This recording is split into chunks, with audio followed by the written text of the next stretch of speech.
Shouldn't they still be applauding for my exhausted ass? Thank you. Hello, children. Hello there. Hi. Hey, how you doing? How's it going? How are you? Thanks for coming. I'm sorry. Wait a minute. I'm old. Today's my birthday and I'm 200. Let me go back here so I can have the steps. Hello. Thank you for running it loud. That's what Daddy needs. Daddy needs the power. Wow, look at this. It's my own official Space Ghost desk. Get your meat hooks off. That's mine. We'll leave that right there for now. And there's Blip. I was in the movie Outbreak. Yeah, that monkey fever. Golly, look at the crowd. Trust me, folks, I'm not that good. George! What? How many times have I told you? Get the hell out of my chair! It's my desk. My desk, you turd. What do you do? Okay, all right. I'll go. Oh, feedback. You go. Hey, Jimi Hendrix.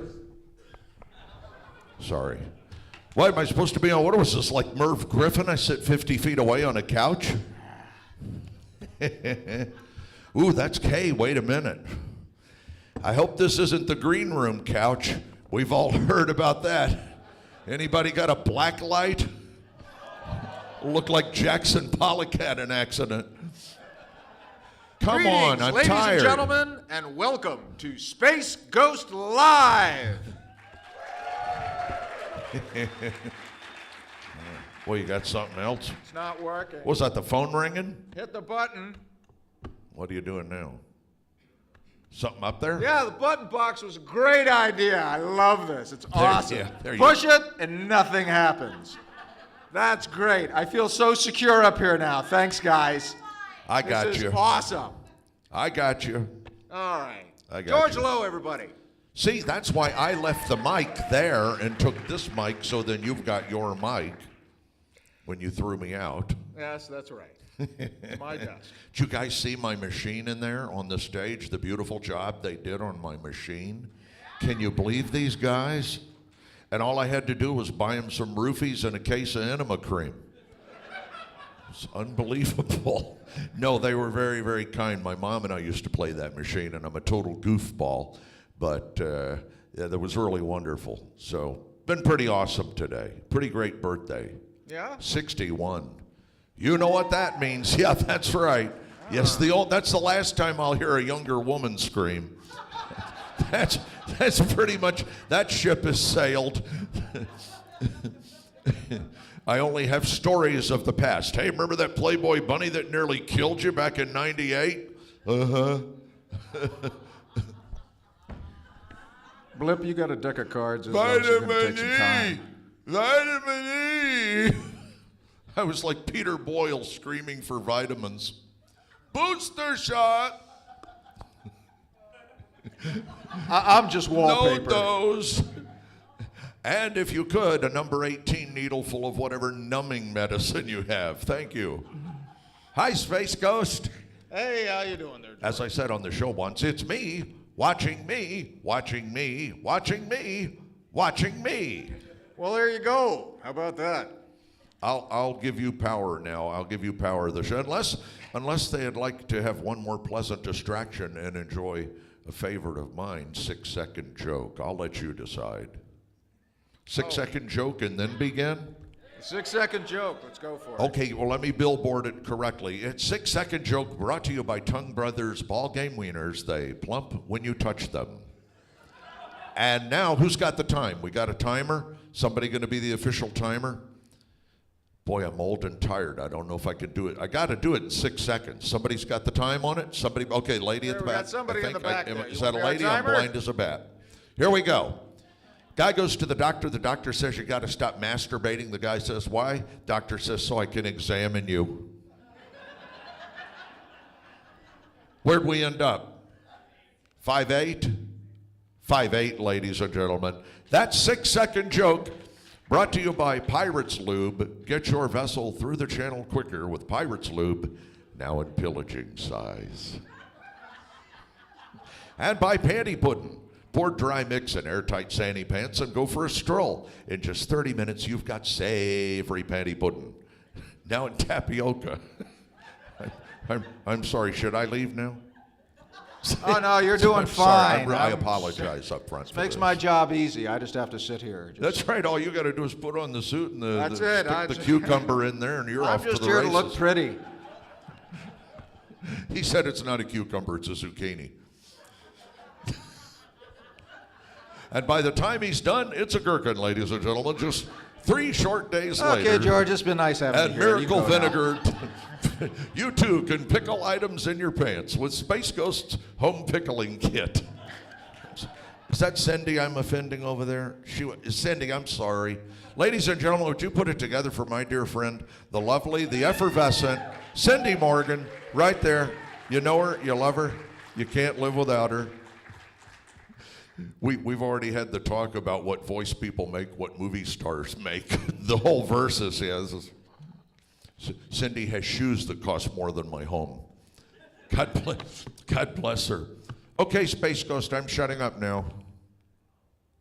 Now, Hey, you know, now so I have anyway, to talk? guy goes to the doctor. The doctor says, I got bad news and good news for you. He says, what's the bad news? The guy says, you got genital warts the size of papayas. He asks the doctor, what's the good news? Well, you've also got Alzheimer's.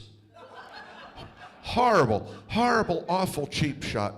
Terrible. I'm sorry, Space Ghost, please. Are the buttons working yet?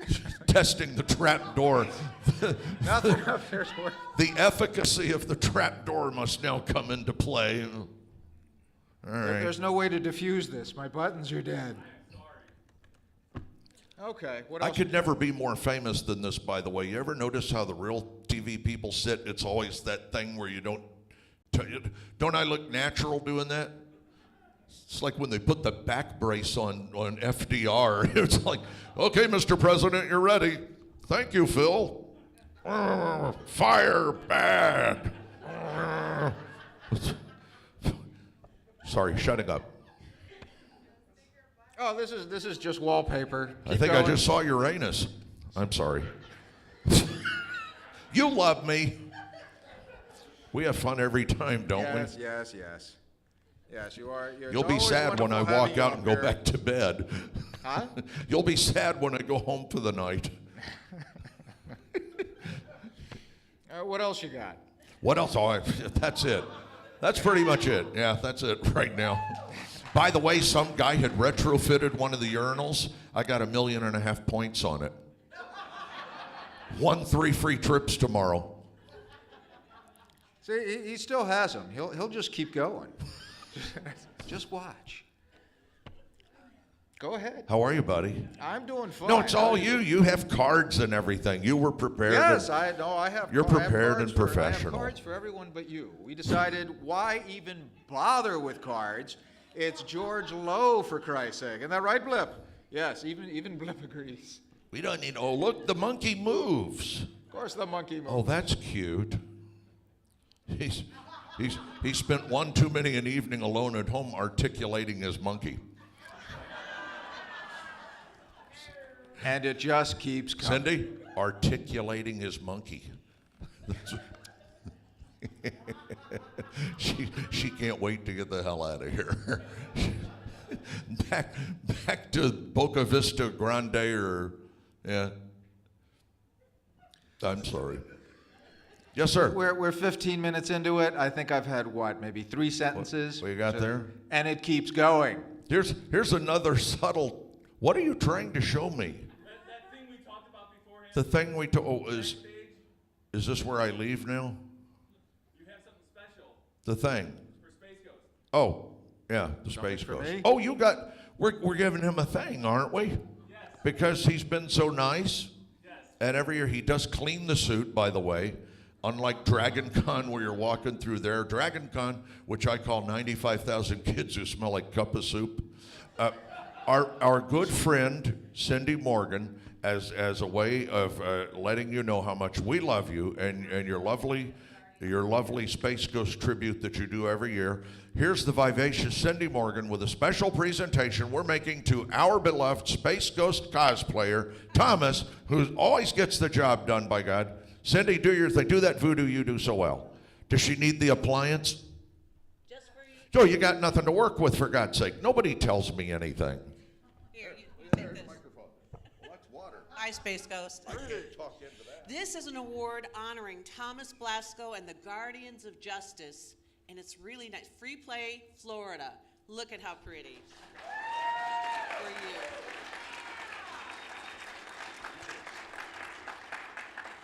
Congratulations. Here you go. I'm truly touched. That is wonderful. Thank you very much. It's from these guys. So, well, gentlemen, this is definitely going to go in a place of honor. Guardians, this one's for you.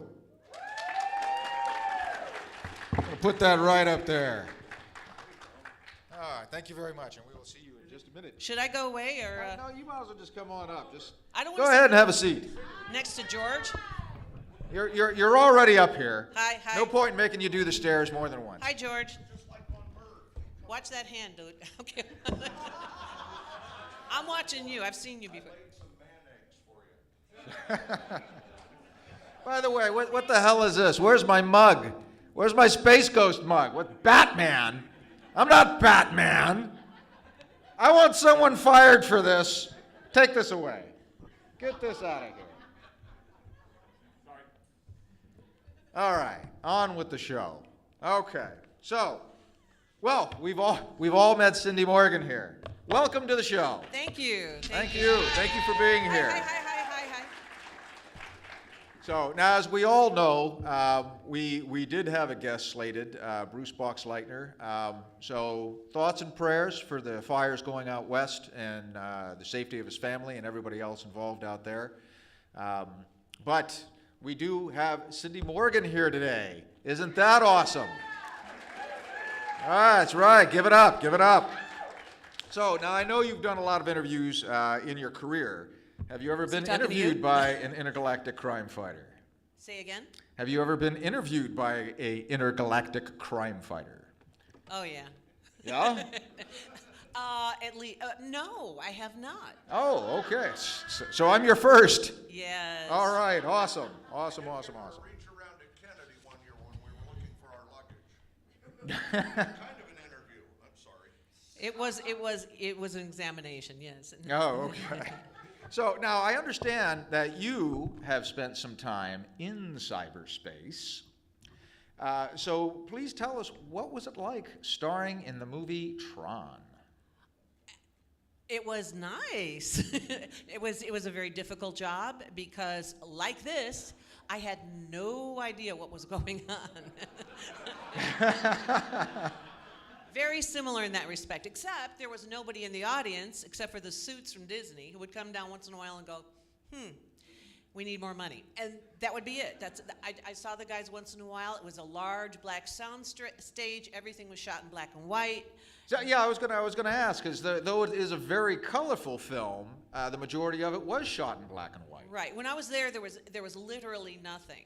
And I would come in one day and the director would say, okay, you're on the Solar Sailor, you're crossing the Game Sea, go. And it would be, the Solar Sailor was this, a black riser, and there was no Game Sea. So the problems were like getting your eye line straight, so I had them drag a roll of tape on the floor. It was hard. So when I saw it put together, it was like being on acid. I was like, well, what? Not that I've been on acid, but it's what I would guess. So I had no idea what to. Well, I would imagine it's a lot kind of like how they do CGI now, where instead of a black stage, it's a green stage. Their green screen existed before Tron, because I used to do the weather really badly in Rockford, Illinois. Ah, okay. So I've used green screen before, but this was entirely different. Now people have sensors on their body. Now they don't have to work entirely in black. We would have to run into a mark without looking at the mark, hit it exactly dead on, because that's exactly where you were tightly lit, so that the artist could come in later. It was really a tough job. Interesting. So, what was it like working, with Jeff Bridges and He was and awesome. He's great. I remember when I saw him in King Kong, I was like, why would that beautiful girl hang out with the hippie over there? He's really a very charismatic, fun, and he makes everything easy. He's so good at what he does, it's just an easy job. Awesome. Except for the kissing scene, ladies, 20 takes. Now, was that his idea or yours? 20. You understand what I'm saying? Okay. Very good, very good. So now in the film, get it. you played the computer programmer Laura Baines as well as the lovely Yori. In the real world, right. There were two worlds, like Wizard of Oz. Unless you know Tron, and so I shouldn't even say anything. But when I first had to do the press junket, I was talking to people who had no idea of what I was talking about. So I would compare it to the Wizard of Oz, where there were people in one world that you knew, and you saw them in the other world. It was a tough thing to explain. But So which one did you prefer? What was your favorite? Laura Baines had a much nicer clothes. She was more like me. I just got to be myself and hang out and have fun. I used to be a tech before I became an actor. Didn't pay enough. I see. So is there any other Tron stories you can share with us? Some Lots. things that, yeah, well, let's give it up. When we shot stuff in the real world, do you guys remember Jeff going, "That's a really big door"? That was shot at Livermore Labs in California, which is underground. I don't know how many stories, but it really is something's down there. Let me just put it this way. We were on the top floor, on the ground level, and I needed to get to my makeup trailer really quick. And there was this little area that was marked off. It was about so high, about so big, and I needed to go from here to there. So I just stepped over it, and all of a sudden everybody yelled, "Freeze!" And all these guys in white coats came out of nowhere, backed me up, took my shoes. Apparently something was there I shouldn't have been walking in. So you tell me what was over there. I don't. Your even wanna mouth think is about open. it. So the ideas are flying. What kind of guests do you usually get? Oh, right. Okay. Okay. Hi, George. Hi, George. Say what? Yeah. So Oh, there's back just season. back to Tron. Like here, the cycle scenes. How did they achieve that? In the computer. We never saw any of this. We shot it, and then like a year later, this was Disney's first grown-up film, and we had. I saw some graphics, but we had no idea it was going to look like this. All right, so we this would just is get one of the pages earliest every- forms of CGI that's been I used. think in only film. 20 minutes of it was actually CGI. A lot of it was hand painting. A lot of it was. There were 360,000 codalists. That's a piece of film. For those of you who don't know, before digital, they had things called film that used to go into cameras, and these codalists were that big. And hand painted, hand drawn, just stacks and stacks. Yeah, it was an arduous process, and it's beautiful. It holds up over time on a large screen. Oh yeah, I mean it was very cutting edge back in that day. Yeah. So because I believe when they did all the everything was shot in black and white, but then they went back in and hand painted in a lot of the Right. color. So because they didn't, they had this kind of CGI, but not like what we have today, where they'll just digitally color everything. It's so different now. What was they had to grind it out frame by frame by frame by frame. Now it's digital. There are no frames. There is no film. Yeah, that's right. So it's done completely differently. Very interesting. So now I understand you also starred in a television show called Falcon Crest. Is that right? Yeah. So give us a little insight on the difference between working on a film and working in television. More money. More money. Is that the big difference? Shorter hours, more money, and it depends. Right now, everything's crossing back and forth, so the market has fragmented. It's completely different now, but a film is 6 weeks, roughly, and then you can come back and do some retakes. Television shows, longer hours. Falcon Crest was an ensemble piece, so there were a lot of actors in it, and there were soap operas off stage and on stage. And the nicest person on that whole set was Jane Wyman, who was a woman who had been around and seen everything. And I remember some of the actors weren't crazy about the fact that I had a really nice, juicy part. So we came to one of the table readings, and they all sat down and made sure there weren't chairs for me, like high school cafeteria time. And Jane Wyman looked up and said, "I'll get Cindy a chair." And she made everybody wait. She took her time, got a chair, and said, "Okay." And I had a scene where I had to walk in and slap her. I mean, just she did something bad. I throw something down and I haul off, and I don't go anywhere near her. Trust me, it's a stunt. But I walked up and I said, Ms. Wyman, I apologize for what I'm about to do. And she said, oh, honey, just do your job. And she just lovely. She played poker with the crew when she was off time. She just was really a wonderful woman. So yeah, I liked her a lot, and you get to learn a lot of things. But television, the hours are longer. You spend more time on the set. For films, you're just there when you're working. You don't hang out as much. Television, they keep you around in case you need a cover shot, for example. Instead of this, they'll do that. So what would the atmosphere, is the atmosphere different than when film I being wouldn't say such a short? television versus film. I would say each job is different. Okay, Caddyshack, 1979. Guess what was going on there? Brings me up to our next question. Yes, Caddyshack. That was a different atmosphere. So that was what? That was a different atmosphere. That was my first job. I showed up, and it took me about 5 minutes to realize that was another case where nobody was paying attention to the script. Didn't matter. You just rolled, got home from whatever party you were at, rolled through hair, makeup, and wardrobe, and walked outside on the golf course. Maybe you were in the shot, maybe you weren't. So now, as I remember reading that Go ahead. the Say golf it. bit that Bill Murray did was completely ad-lib. Yeah. He made up the entire thing. Yeah. A lot of it was ad-libbed. Harold Ramis, I know what you're talking about, the golf bit. I was walking by the country club, and Harold said, come over here, I want you to see something. And I'm looking, and about 30 feet away, there's Billy. Okay, he's got a golf club. Okay. He's hitting the mums. What is he doing? They're never going to be able to reshoot that. And that was the gag. All Harold did was whisper in his ear, and he went and did it. It got worse. It went past that. If you guys saw Caddyshack, do you remember the piano sing where Chevy sings, I was born to love you? Okay, here's how that happened. It's like 140 degrees in the house. It's South Florida, September, humidity, the giant Klieg lights that they used to have. And it's hot, and love scenes are no fun, really. And I'm getting touched up, so I'm not sweating so much. And Harold said, go over next to Chevy and say, sing me a love song. I said, why? And he goes, why? We're burning daylight, it's hot, what? He goes, just do it. So I sit down and I say, sing me a love song. Next time you see this, watch my eyes, because I'm not that good an actor.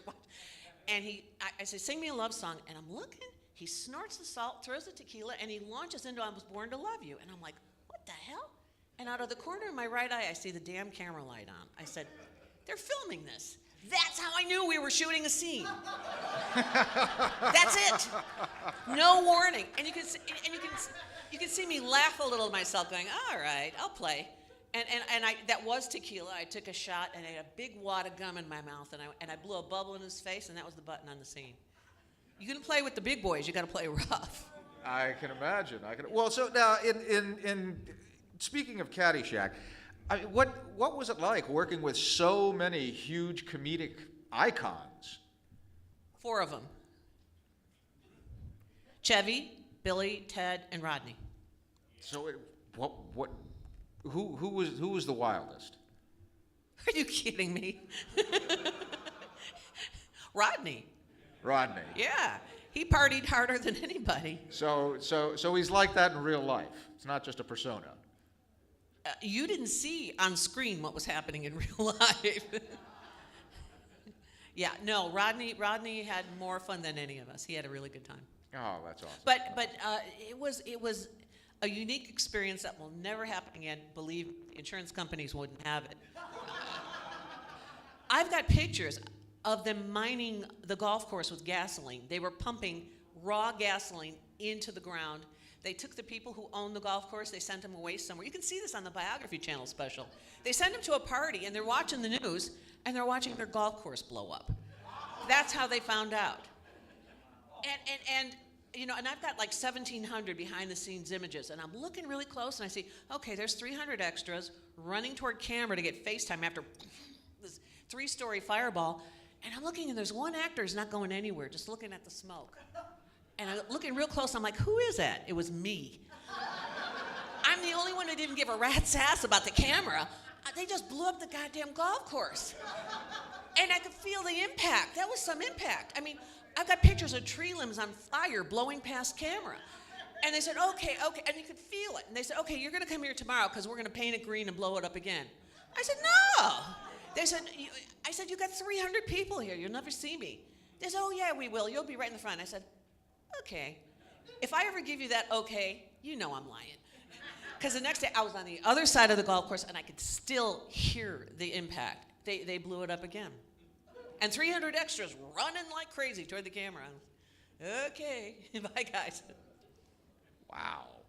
Landing jets calling it in. That's exactly what happened. It was reported to the Fort Lauderdale airport because, planes flying overhead see a 3-story fireball. That's, they assume the worst. And, that it was reported to the Lauderdale airport as an air disaster. No, it was just us. What? Now that happens every day today. That's why it's not even funny anymore. But at the time, see, but the nice thing about Caddyshack, and I got to say this, we did a lot of things, but the nice thing about it, it was a unique moment in time. Just that 1 minute, right between the 50s and the 60s and the 70s, where it was a period of adolescence, or, not to get all sociological on you, but there was gay liberation, women's liberation, black power. Every single thing was going through a change. And it was between everything we did was wrong, and then all of a sudden the path wasn't written for us, and they hadn't come up with tamper-proof caps on Tylenol, or AIDS, or what we're seeing on TV now. Right there for 5 minutes was that adolescent period where we could cut loose and there was a margin of safety. Not 100%, because somebody we all loved passed from it a month later.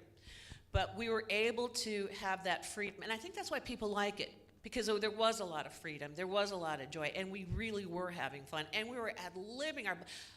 When you're in a scene with Chevy and he's ad-libbing, you either stay in the scene or go home, and a lot of actors wanted to act. They ended up on the cutting room floor. So you had to go with, these guys are strong actors, very strong. So it was and we really legitimately were having fun, and I think you can't fake that. And that's why watching somebody having fun is fun. It was a more innocent time. Oh, yeah. It's amazing, amazing, amazing film. I miss it, but I don't miss what I was doing. Honest to God, it got to the point where I can't wait till this film is over because I want to live to see 30. It had, and I slept till noon for a month. Yeah. So how long did principal photography take on that film? There were roughly 6 weeks. About 6 weeks? Of course, when they got all the film back, none of it made any sense because everybody was high every day. So there were these brilliant little vignettes that were really good, but the storyline was gone. So they shot the gopher sequence after the fact, Billy chasing John Dykstra's gopher. They got Dykstra in to do that. And they cut it all together, and that was the movie. Fascinating. There was no gopher in the set, no gopher. There was a puppet in one scene, but that's it. Wow, that's something else. That is. The gopher was our cover. All righty. So, well, we're starting a new thing, which actually George started last year, is we're having our guests. I'm going to ask if you would please. I'm so damn deaf, he could be giving me his lemon chicken recipe. This is 44 years of studios blows your ears out. I'm sorry. No, that's quite all right. Cindy, I would ask if you would sign my desk. Oh, Your what? Cindy, you gotta sign My the desk. George autographed it last year, so we would like You to want me have to you. get over there on my knees and sign your desk? No, you could even sign it right here on top of it. Yeah, I'll sign it up there. Huh? It's good luck. For who? Him? Many people believe it increases fertility powers. Uh-huh, okay. Let's just do this, because I got to go sleep. Nice meeting you, Space Ghost. Thank you so very much for having me. Oh. Sydney Morgan, ladies and gentlemen. Give it up. To Space Ghost and George.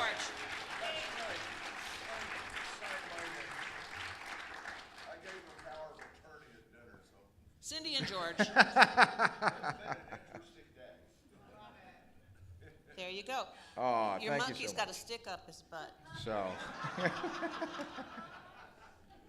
Cindy and George. There you go, dude. all right. Thank you very much. Thank you for coming on the show. We appreciate it. George, enjoy. Bye-bye now. Thank you very much. Thank you, sweetie. Again, Cindy Morgan.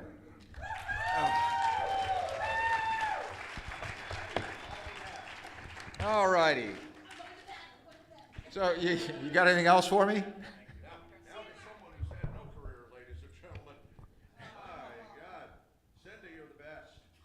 What I would have given to have been a fly on the wall down there when they were shooting that thing. Yeah, those were quite some stories. That was very entertaining. So yeah, let's get George a mic. Obviously, he's going to hang out. Let's get the man a mic. Somebody else coming in. Well, of course we do. I'll wrap up with him and then I'm going to get out of here and go to bed. Oh, there you go. I'm heart pill bound. Thank you for having me. Thank you for being here.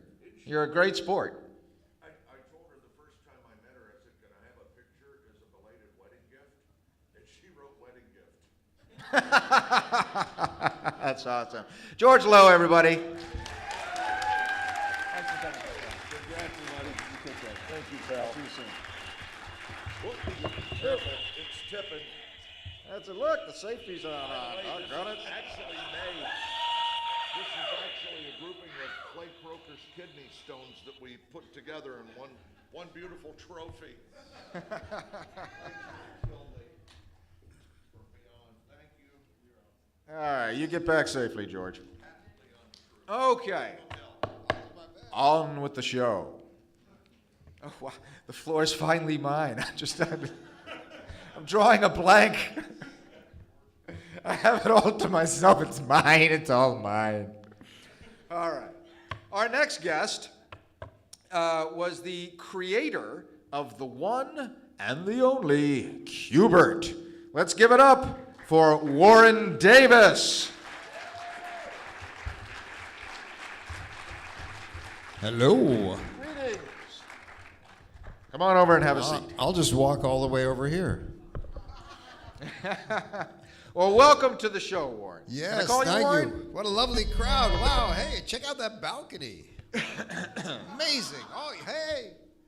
Sorry. So how are you enjoying your time here in Orlando, Warren? I'm having a great time. This is a great time. It's my first time down here at Free Play, Florida, but I am having a wonderful, wonderful time. Awesome. All righty. Well, I can see the signatures on the desk from here. yes, that's right. Well, it's a thing. You know, I had George sign the thing last year, and he just couldn't stop. I mean, you can look at it over here. I mean, when the man gives you an autograph, you really get your money's worth because he doesn't just sign his name. He starts writing dirty limericks, drawing doodles, and just So I mean, I have a whole paragraph, and it was just a single autograph from the man. There's a recipe I see over So here. yes, as well. yeah, he did. I think he did give me a recipe. So yeah, so you really get your money's worth there. So all righty. Now, admittedly, I have spent an awful lot of time in outer space. So my time here on Earth is short. So most of what I've learned about you comes from a thing on the internet called, what is it? Wikipedia. What is that? Wikipedia. Yeah, Yes. yeah. Don't So, trust do you what that find that to be says. a reliable source of information? No, that is not a reliable source of information. No, not at all. Yeah. Okay, Did anybody well, here we're done see with that my one. talk this afternoon? Yeah. So I mentioned Wikipedia a little bit. Yeah. No, they're not very reliable. It's more important on Wikipedia that what's there is verifiable, meaning you can go elsewhere on the internet and find the same information, than true. They don't care if it's true. They care that it's verifiable.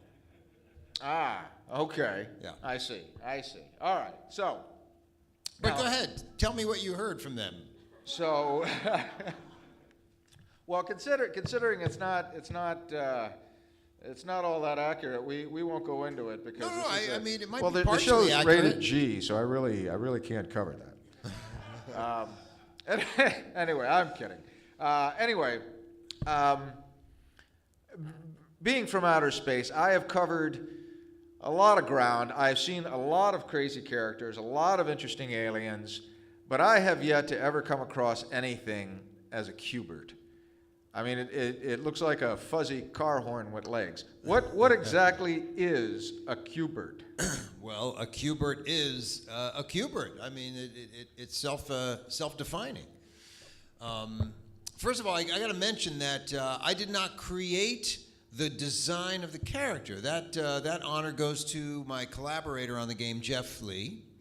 I was the designer and programmer of the game. He was the graphic artist I worked with. And I'll also mention that the design of Q*bert predates the game. Because when I was working at Gottlieb, which is the company that I was working for, so when I was working there, their sort of system was that the programmers were the game designers. Now, Jeff was an artist, and we had more programmers than artists. Jeff was the artist for so many of the games that came out of Gottlieb. And so he would, in his spare time, he had his own ideas, and he had his own characters, and he was an amazingly talented artist, especially what he could bring to a 16 by 16 pixel grid, which is what we had to work with. And he came up with all these characters thinking, I'd like to do this game someday. But nobody did. But when I came along and I had this pyramid that I had envisioned, and I had balls falling down the pyramid, which was just a programming exercise for me. It wasn't intended to be a game. But people looked at it and they said, "Well, that looks cool. You should do something with that." And so I went to Jeff and said, "Do you have some characters I can use?" And he put up a list, or a bunch of characters on his screen, and because he had nothing else to do with them, and I picked the orange one with the long nose. Now, I picked him because he kind of looked somewhat pathetic, but Jeff created him with that long schnoz so he could shoot. So it was a pity pick. A what? It was a pity pick. You felt sorry for the little guy. No, it wasn't pity. It wasn't. I had other characters to choose from. I just liked that one the best. I just thought, So now so going back, now you said the pyramid was an exercise? Yes. So originally, Jeff had created this sort of Escher cube pattern. It's really a very small number of background blocks. And if you repeat them, you can fill the entire screen with cubes. Right. And that's what he had done for another programmer, Kan Yabamoto, just as wallpaper. It was just wallpaper, just something to look cool. And when I saw it, I envisioned it as a pyramid. Because I was between games, I hadn't started on my own game. I'd done supplemental programming for another programmer.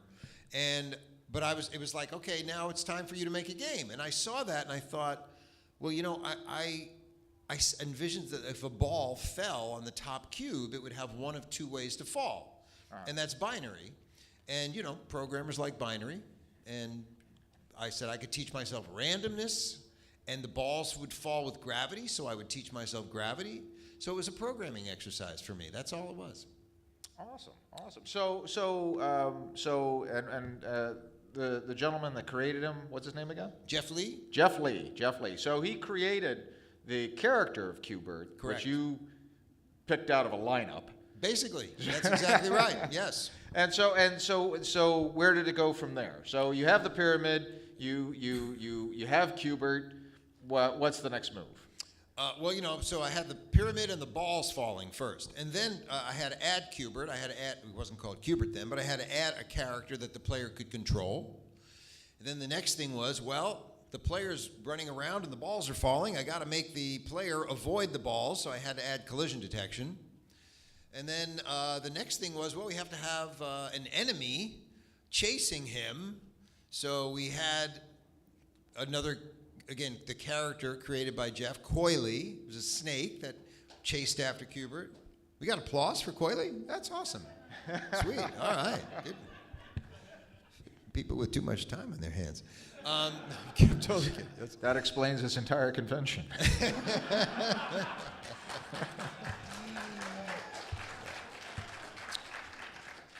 Anyway, and literally the whole game progressed that way. One thing led to another. Every time I programmed something, I would think, what's the next thing? And then the thing that made it a game for me, the thing when I started to say, this isn't just a programming exercise anymore, it's a real game, is when we had this vice president of engineering. His name was Ron Waxman. And he was sort of one of our father figures. He and Howie Rubin ran the department. And Ron would sit. At the end of the day, he would come back into the area where we all had our desks. It was a big open area where we all worked. And he would come and he would just sit behind you. and he would smoke a cigar, and you would hear him breathing. And he was a really large man. He didn't move very fast or very much, but he would just sit behind you, and you kind of tuned him out. So I'm kind of just working, and I'm got this player jumping around this pyramid, and I'm just trying to think, what do I want to do next? And I hear this voice behind me go. It was almost like Darth Vader. He's got this breathing thing going. And he says, what if the cubes changed color when he lands on them? And I thought, that's a good idea. And to me, that's when it actually became a game, because then you had a goal. You had something that you were trying to achieve, and that would progress you on to the next level, blah, blah, blah. So. Awesome. Well, there it is. That's how Cubert. So the name, where'd the name come from? Why Cubert? It was the result of a 2-hour or so meeting where we had. I'm not a big naming guy. I don't think of names. So the game was already pretty much done, and we realized that before we put it out on test, we needed to give it a name. Howie Rubin, VP of Business Development, he wanted to name it the Swearing Balloon. And we were all Swearing like, balloon? Yeah, the cartoon balloon where cube with all the swearing symbols. Right. He wanted that to be the name of the game, and everybody's like, Howie, what are you talking about? How do you pronounce that? And he would say, if this game is going to be as good as we think it is, they'll find a way. But and we printed up swearing marquees where that's the name of the game on the marquee, and it went out on test that way. But we convinced him that he was insane, and then we actually had a meeting to try to name the game, and Cubert was the result of that meeting. Okay, very good. All right. So, well, there it is. That's the creation of Cubert. Very exciting. All righty. Yeah. Kind of fun to get those inside stories behind these things. So, sorry, most of you had to hear that again. That's all duplicated material. So now, aside from game development, I also understand you're an actor. I am an actor. I have been an actor. I started out as an improviser. I studied with Second City back at the same time I was doing Cubert. I was actually studying improv in Second City and performed with an improv group. I don't know if anybody's ever heard of the Improv Olympic. The Improv Olympic is something, it's called I.O. now, but it was started in 1981, and I was in one of the original teams. But I kind of got tired of improv after a while, and I decided I wanted to learn actual acting, which is a weird thing because I never really wanted to be an actor my entire life. But after improv, I was like, I think I want to learn how to really do this acting thing, and I took a 2-year program. It was nights, so I had a day job making video games while I was studying to be an actor. So have you started anything? I have been in a number of TV shows. The last TV show I was actually in that you'd see me on TV was The Middle. That was a few years ago. Back in the 2000s, I was on a bunch of shows. I was on ER. I was on The Practice in like 1999. I was on General Hospital. I was on House MD. I was on Strong Medicine. Apparently, you have a very medical background as well. You know, isn't that weird? Yeah. So was that a trend? Was it something you were looking for? Yeah, I don't know. I mean, you get cast in whatever you get cast in. You know. And it's just coincidence it happened to all be medical shows. It wasn't all medical shows. No, wait a minute. LAX wasn't a medical show. I was on LAX. The Middle's not a medical show. Actually, I'm rewatching the whole ER series. What did you do in ER? I was a doctor. My name was Ken Kipnis. I was in one scene. I was backlit. So I told through Venetian blinds that were half open. Like Darth Vader entering, just a silhouette. Yeah. So here's the Smoke idea. behind you. I was in this one scene. I had like one line, and they were running so late that day that the director was like, you know what, we're not going to shoot regular coverage. We're going to shoot like 3 pages in one shot. And so the camera was like outside the room where my scene took place. So Sherry Stringfield comes in and talks to me and then walks out and the scene goes on and you barely see me. And of course, I'm telling all my friends and family, hey, I'm going to be on ER. I'm on this episode. Look, there's my sleeve. People watched people watched the entire episode and said, "Where were you?" Plus, yeah, I don't know. And plus, I guess my voice didn't sound exactly like me, so it was very bizarre. But yeah, I'm there. I'm going to go back to the Phantom Cruiser, and I'm going to be looking for you now. Please go ahead. What season? 10 points if you find me. So good. I will look. So what season was it? Let's see. That's a good one. Wow. Okay. It was kind of in the middle, or middle towards the end. I think it was like 2004, 2005. I want to say. Oh, now I have to backtrack. Yeah. I'm past that. Sorry. I know Don Cheadle was in my episode. Oh, And so- actually, no. yeah. I'd see he's on right now. I'm going through that whole part right now. Oh, okay. So Excellent. so I will definitely Yeah. definitely. And look Maura through it. Tierney was in it then as well. You remember the title of the episode? And Goran Vishnik was in it. Okay. He was in the scene with me and Sherry Stringfield.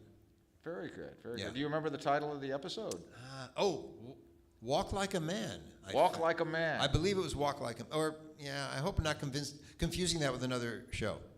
So I was also on Criminal Minds, not a medical show. No, actually, I think there is a title.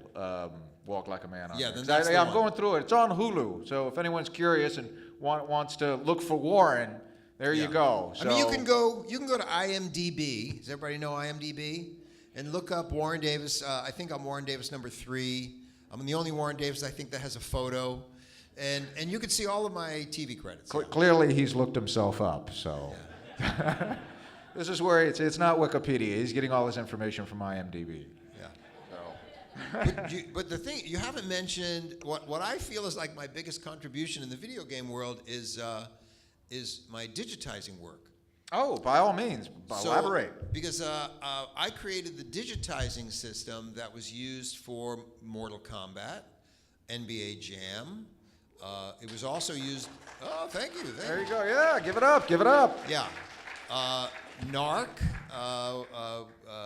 Trog, High Impact Football, Terminator 2, and Revolution X, which were games that I worked on as well. WWF. So basically, I started work on digitizing in the mid to late 1980s, and that system got used at Williams for tons of their games. And Mortal Kombat and NBA Jam are probably the two most prominent ones. Oh, that's awesome. Yeah. See, this is the kind of stuff you guys need to be researching so I can ask them these kind of questions, you know what I'm saying? Okay? I'm not from this planet. I don't know these things. I got Wikipedia that I'm looking up. I mean, I'm obviously very ill-informed.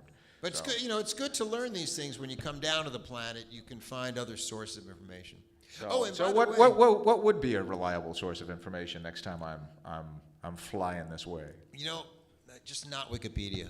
Yeah, Not just Wikipedia. I bet anything else. Yeah, I don't know. Okay, so as long as it doesn't have WikiWatchy on it or whatever. But you might find, I don't know if anybody follows the San Diego Comic-Con, but I actually did a panel this year at the San Diego Comic-Con, and my guests were Mark Turmel, creator of NBA Jam, John Tobias, co-creator of Mortal Kombat, Sal DeVita, who was both an actor and an artist at Williams, and he appears in Mortal Kombat, a couple of the Mortal Kombats. Ed Boon, the other creator of Mortal Kombat, was actually in the audience. So he piped in every now and then on the panel when we needed him, but sometimes he doesn't always get permission to do public things. He's very contractually tied to Warner Brothers. He's running a studio called NetherRealm. I don't know. Anybody fans of NetherRealm here? All right, tepid. Very cool. Tepid applause. There. All right. Well, there we go. There we go. All righty. So so we've covered the programming, we've covered Qbert, we've covered your acting career. I've also been informed, and this one was from a little bird, not the Wikipedia thing, is that you actually know a thing or two about magic. Yes, I do. So tell us a little something about that. Not the Harry Potter kind. No, I love magic. I just loved doing magic. When I moved to Los Angeles, I found out about the Magic Castle, which is a private magicians club. It's kind of world renowned. I don't know if anybody here has heard of it, but thank you. One person, Nathan. Thank you. So I used to go there and watch the magicians, and it's an amazing place. If you ever get to California, you really should try to find somebody who is a member, like myself, who might get you in, because it's a fantastic place to visit. And I always thought, oh my God, I'd love to be a member. I knew maybe like 3 or 4 magic tricks my whole life, because I tried to learn some when I was a kid. I wasn't very good. And then before I was a video game designer, I had a job that had me traveling a lot. And so when I traveled to a new city, I would stay in a new city for like 3 months and do a project. And I didn't know anybody, and I didn't have any friends. So I would find a magic shop, and I would go into the magic shop, and I would say to the guy working there, hey, are there any tricks you can show me that require absolutely no skill? And he would go, yeah, I can show you some stuff. So he'd show me a bunch of tricks, and most of them sucked. But every now and then, he'd show me a trick, and I'd be like, that requires no skill. That's cool. So I'd buy that trick and figure out how it was done. So I had like a handful of tricks I'd done all my life. So do you have you ever done it professionally or just for friends? Not really, no. So the culmination of the story is that I eventually joined the Magic Castle as a magician member. And it's 10 years, actually, 10 years last month. And I've learned quite a bit. So I know I'm a little bit better of a magician now than I used to be. But I don't really call myself a magician. I feel like that's insulting. Like, I'm a guy who does tricks. I can do some magic tricks and entertain you.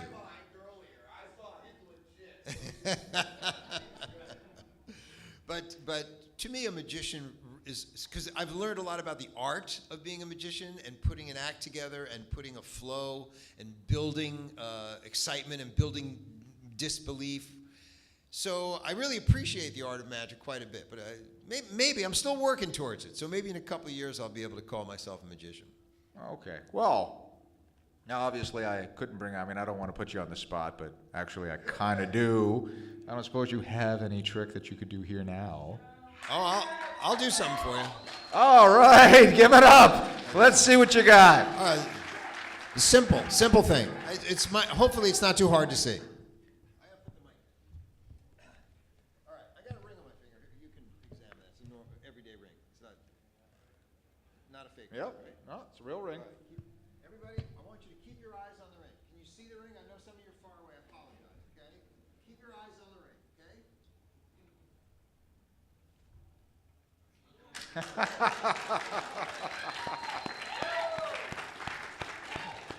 All right, that's Warren Davis, ladies and gentlemen. Thank you very much. Thank you.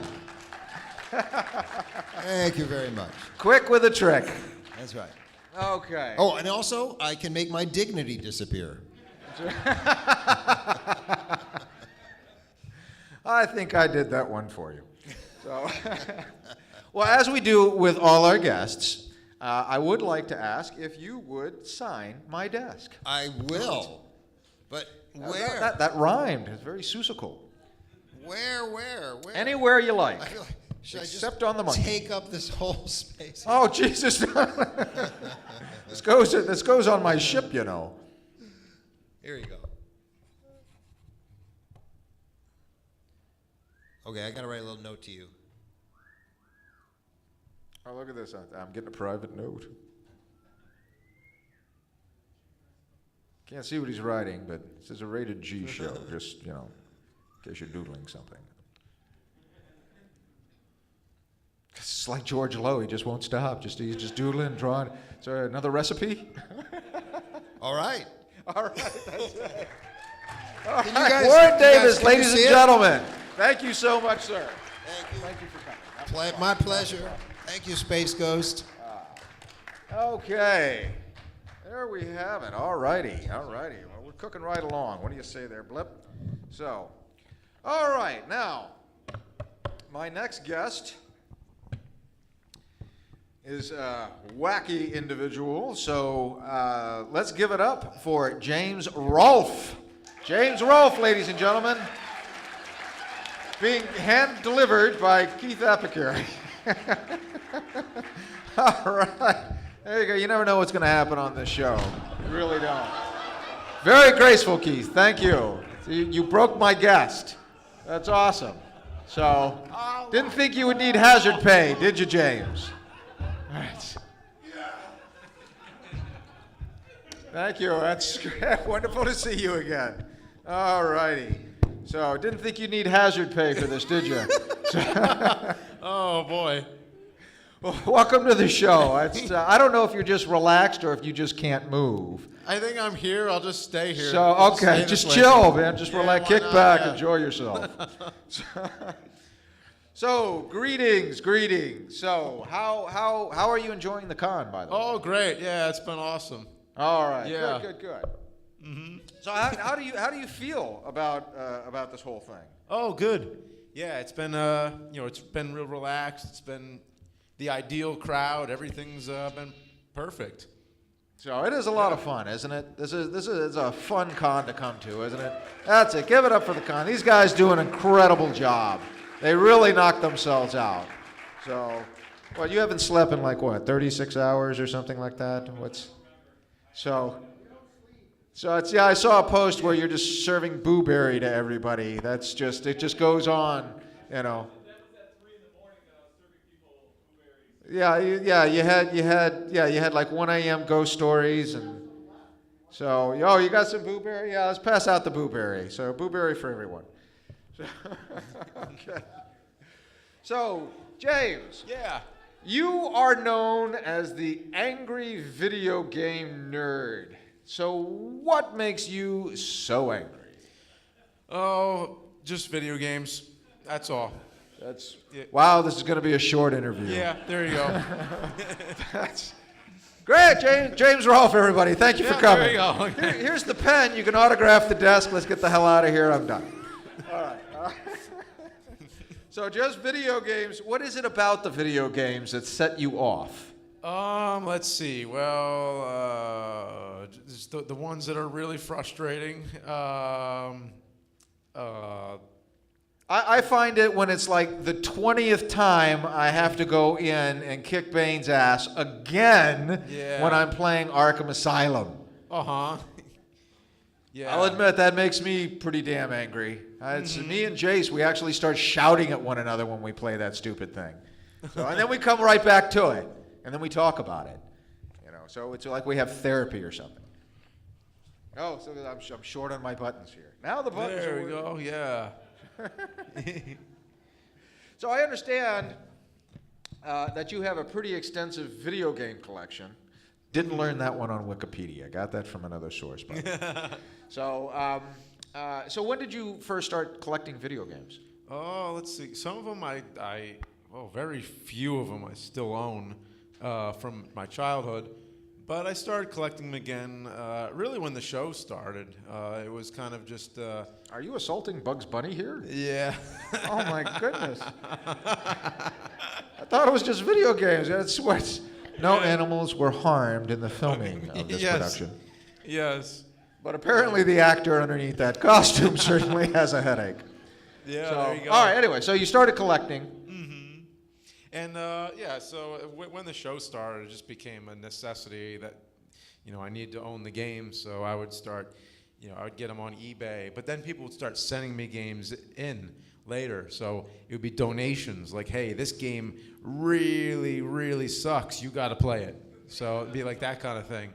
Oh, okay. So this is a love-hate relationship. Yeah, absolutely. So, Yeah. okay. So how extensive is your collection? How big is it? How many games do you think you have now? I don't know, but actually I've been asked a lot of times, and I'm starting to feel like maybe it's about time to count them. Yeah. I don't So know. I should that try to big. count 'em. So- Maybe, yeah. All right. Just cover a wall in the house, or is it like a whole room dedicated to it? yeah, it's do a you own a room. warehouse? I mean, how big Yeah. are we talking here? Pretty much a room, and then there's like an overspill that goes into an attic, and that's about it. Into the attic. So Yeah. you just keep stacking them upwards. Yeah. Just right through the ceiling tiles. From the basement right into the to rafters. the attic. Yep. There you go. All right. Yeah. Okay. So, all right. Okay. Now, you're known for playing some of the worst games of all time that make you angry. But there's got to be something in there that you like. There's got to be some Oh, yeah. some titles that attract you. I mean, you have to come back to it for some reason. What are some of your favorite video games? Let's see. Well, a lot of the major Nintendo franchises like Metroid and Mario and Zelda. Those are all up there. Also big on Contra, Castlevania.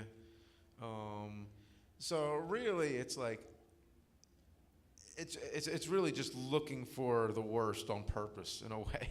It's kind of just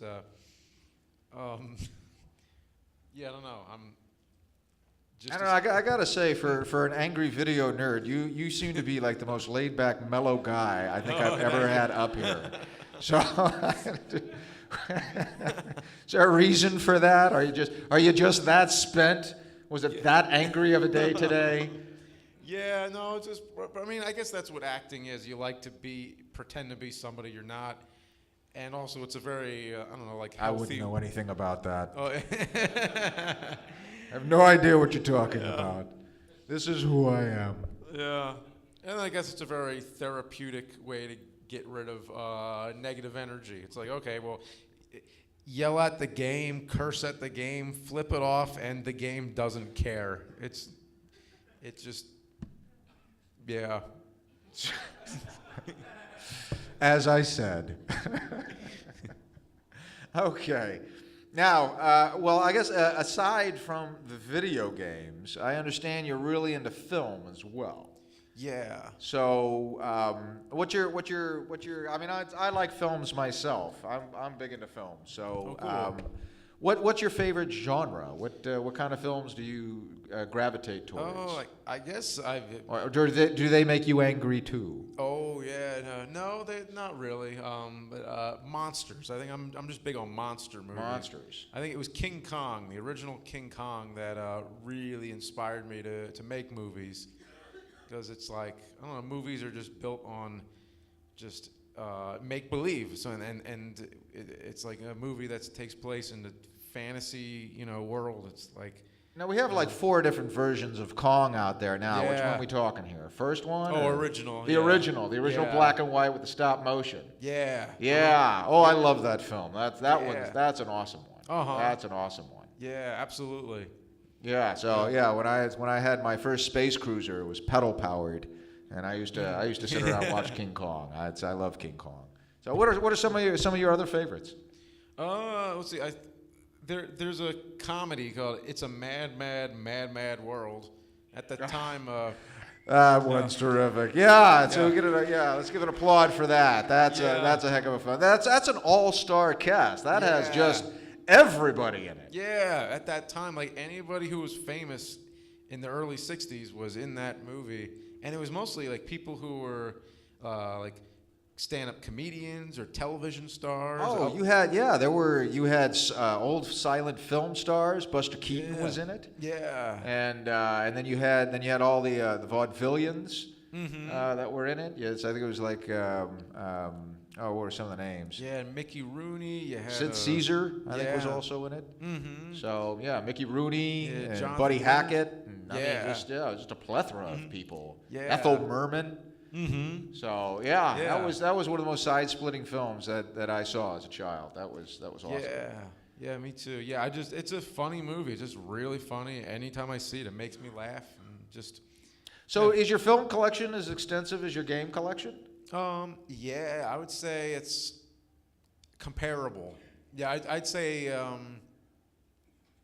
probably a little more on the game side, but it's pretty big on the movies too. Yeah. And a lot of it are VHS tapes because nobody cares about nobody needs VHS anymore. So.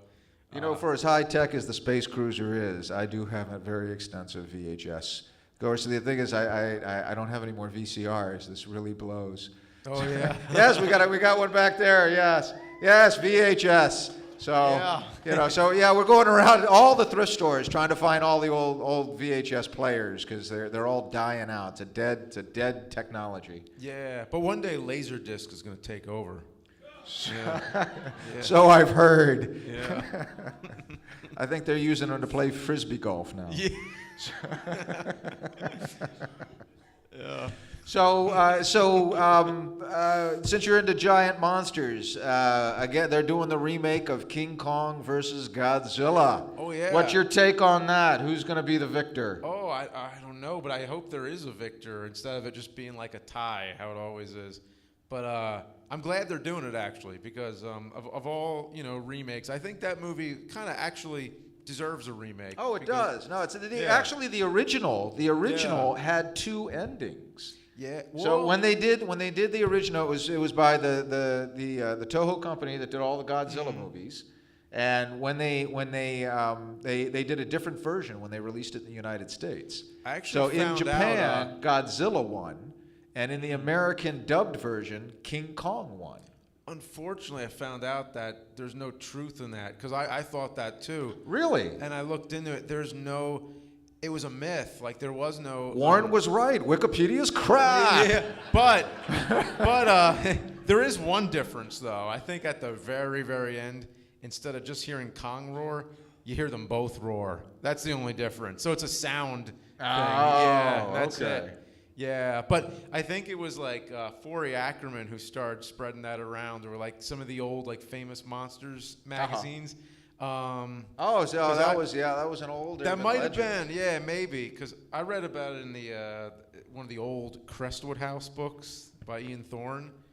But yeah, and it wasn't until actually there was a way to get a hold of the movie to get an import like on DVD or something to see how it ends. But yeah, it's kind of disappointing, isn't it? So I thought that was a cool gimmick, but Yeah. So I wonder if they're going to do that with this new one here. That would be a good idea. That would be interesting. So Yeah. very And now- interesting. Very interesting. Very possible too, because now that they have, extras, they have bonus features and stuff. It's very likely they might do 2 endings. I don't know. Oh, we'll see. We'll see. Yeah. It's all happening. It's all in the works. It's all in Yeah. the works. Uh-huh. So what other favorites do you have? Anything else that sticks out in your mind? Oh yeah, let's see. Well, I named a comedy. I named a fantasy movie. You know what? I've always loved Jaws too. Big on Jaws. Oh yes, Roy Scheider, heck of a Yeah. film. Yes, I took to showers for like 3 years after that. Oh yeah. So would not go near a body of water for anything. Yeah. So I remember that trend. Actually, that was the first big major blockbuster. Yeah. The T-shirts seemed to be the big thing when that movie broke. So Yeah. Back to the Future is a big one. Love that whole trilogy. oh yeah, Back to the Future. That's a good one. That's Yeah. good. I've done well. It's flying through space as often as I did. I mean, for goodness sakes. I mean, Earth knew of me back in the '60s, and here I am now. So actually, I do a bit of time traveling myself. So, back to the angry video game thing. How did that all start? What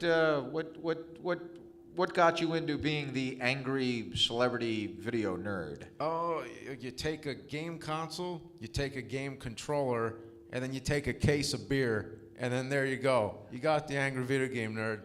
I knew drinking had to come into it somewhere. Yeah, I was just messing around. It was kind of just like a joke for friends, and I didn't know it was such a big. It would be such a big thing because a lot of people remembered the same games.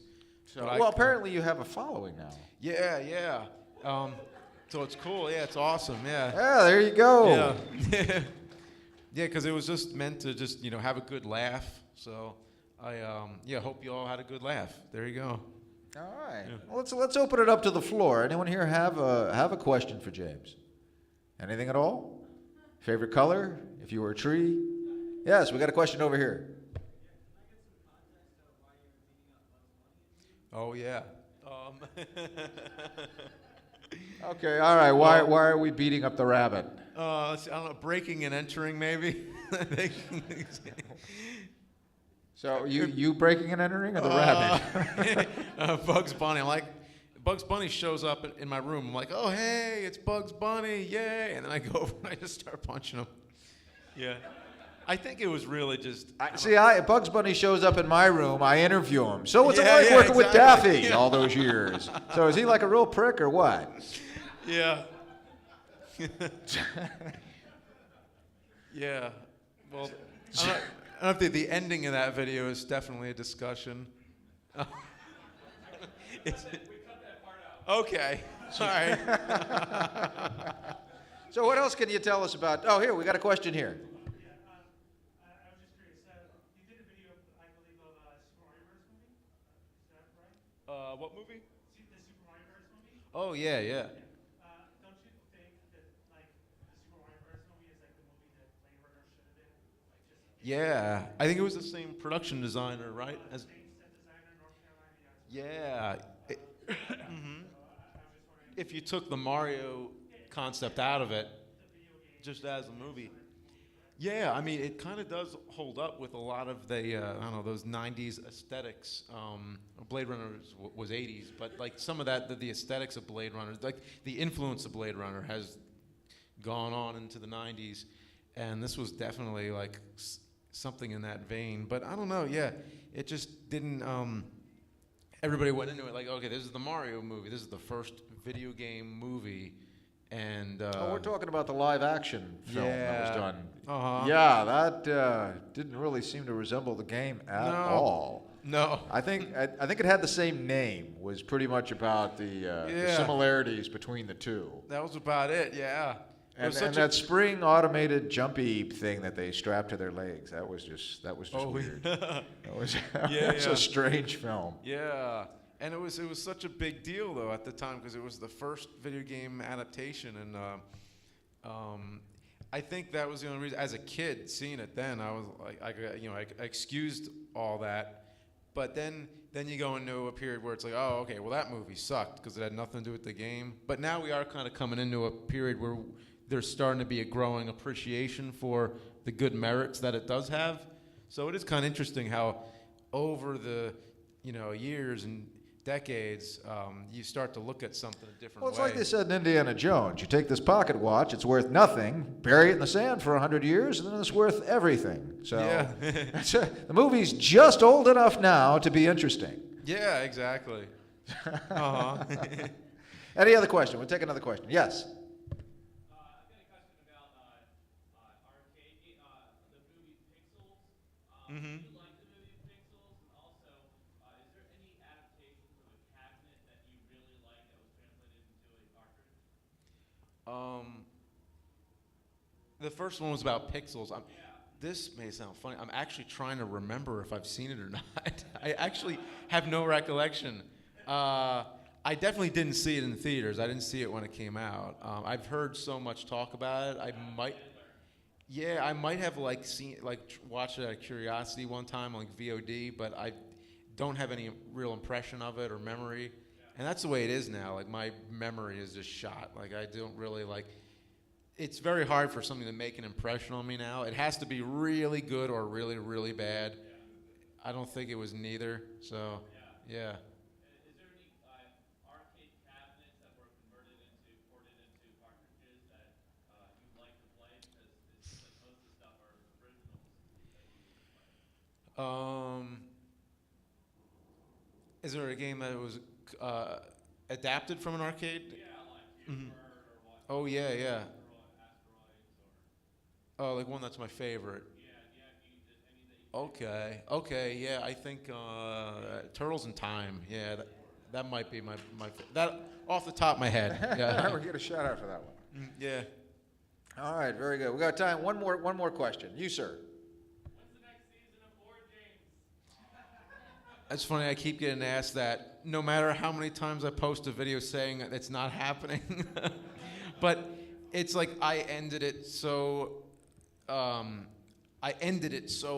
where it's like, here, this is the finale. This is the series finale, and it ends the story. That's the one reason. Now, I could do more. I've thought of doing a prequel, which I'd be really interested to do, actually. But it's either that or I have to... I'm trying to write an original horror film right now, so I only have so much time. I can only do one or the other. So I'm going to do the original horror film first. But the prequel, I don't think it's happening because I'd have to put more time into it than the last one. The last one, is so crazy. I need to top that. If I'm not going to top it, there's no point of doing it. I have to make it even better. But now I have even less time than I did before. Now I have 2 kids. Back then I had 1. Now it's just double. It's like I don't have time to do it. So, yeah, that's all the reasons. But I'm so glad you like it, though. I'm glad you love Board Games is one of my favorite things I've done. So thank you. All your shows are awesome. Well, thanks a lot. Very good. All right, James Rolfe, everybody. All right, sir, would you come up and sign the desk? Sure, yeah. Is this where I turn this mic off? So, no, you can hang on to it. Okay. You can narrate the signing. Well, let's see. Where do we go here? Anywhere you want. Okay. Do on top, you can do on the front. Okay, I'll do it right here.